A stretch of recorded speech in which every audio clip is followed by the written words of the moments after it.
श्री गोपाळ कृष्ण भगवान की जय। लीळा नंबर 366।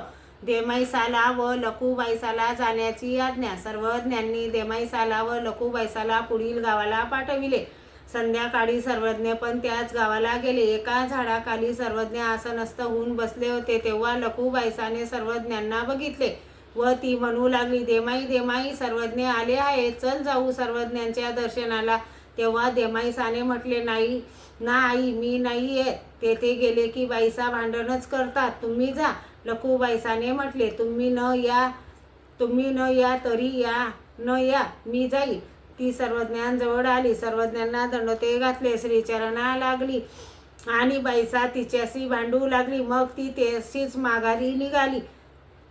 देमाईसा पुढे सांगू लागली, देमाईसा, तुम्ही सांगितले तेच झाले। गेली आणि बाईसा भांडूच लागली, तुम्ही न आले तेच चांगले केले।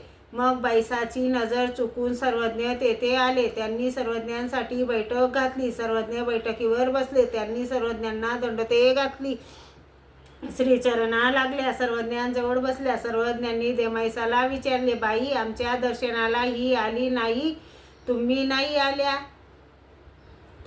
आला ते का बरे? देमाईसाने म्हटले, नाही जी, तेथे आले की बाईसा भांडूच लागतात। यावर सर्वज्ञ म्हणाले, देमती, तुम्ही ओढाड गुरासारखे वागावे ते कसे जी? सर्वज्ञ म्हणाले, कोणी एक शेतकरी होता, तो आपले पीक राखत असे। एक ओढाड ढोर होते, ते थैक थैक म्हटल्यानंतरही एक घास तर घेऊनच जात असे, मग त्याला तो तेवढा घास तरी मिळालाच की, तसे तुम्ही करावे की देमती?